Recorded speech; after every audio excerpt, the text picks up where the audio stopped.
It's my pleasure to be here. I've been with Marin Humane for 37 years, and I've seen my share of disasters and how people respond to them with pets. So we're going to give you a really quick snapshot view of how to handle being prepared for especially a wildfire in Marin and Sonoma. Most importantly, if you do nothing else tonight, please take heed of our advice of being prepared for wildfire. Wildfires are fast. We don't often have a lot of time. So if you can prepare in advance a kit designed for all of your pet's needs and then practice it and stay informed, you're already going to be ahead of most people. Identification is the number one thing that I really want to emphasize tonight. Whether it's a cat, a dog, or any other animal, this is our best attempt to get them back to you in a, hopefully quick time. And when I say identification, I mean tags that show your ownership, license for your dog, and in some cases, a microchip tag. The other thing I've really been impressed with in Marin is our community's preparedness level with disasters of all types, but mainly around animals. So we want you to have your own plan to start with. Make sure it includes everything your pet will need, possible options if you have to leave your neighborhood, and then make sure you can identify what resources are there in your neighborhood that could help you during an event or an emergency. Maybe there's someone very animal savvy in your neighborhood that you can call on. And then once you've identified those two areas, offer help if you can provide it. Probably the other most important tip that I can tell you is become a weather watcher. Red flag warning days, they mean business, as we all know.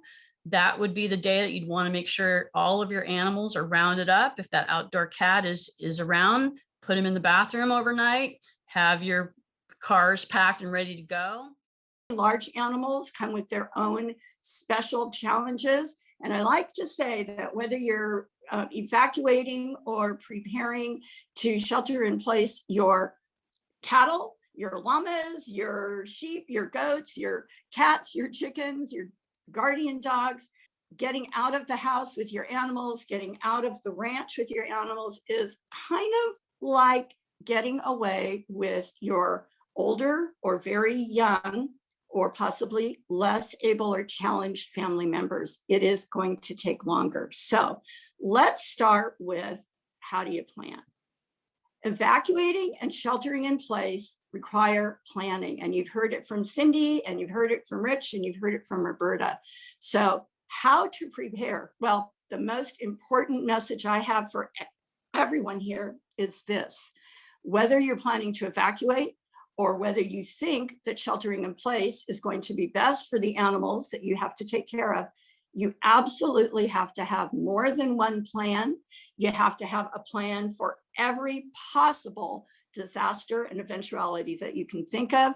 And you have to have a backup. Provide info about the resources and the animals to the responders. So again, a really simple tool, like just taking a Google Earth aerial photo of your property and then putting in a key, show them where the animals might be, where are the resources, where's the water, where might they be able to draft from, where are hydrants. All of these things are of a huge benefit to the animals and the animal responders. We really urge people to develop that personal resource network. Find out who can help you move your animals, transport your animals. And again, we have lists of resources and suggestions, and we're happy to help you personally. We can also do a workshop for your neighborhood or your barn. So there are resources during the incident and as it wears on, and you're going to reach those by calling the animal helpline. I think one of the fascinating things that I always love to be a part of and to help coordinate are the reunion of lost cats. When disaster strikes, especially with wildfires, cats have this amazing ability to somehow survive. When we think all hope is gone for their survival, they will find a sewer pipe, a little deck undercrossing. So many cats survive fires really well, despite what we think otherwise. And so, just really trying to reiterate to people, never stop looking for your missing pet. What happens with cats, interestingly enough, is they just hide out literally for weeks.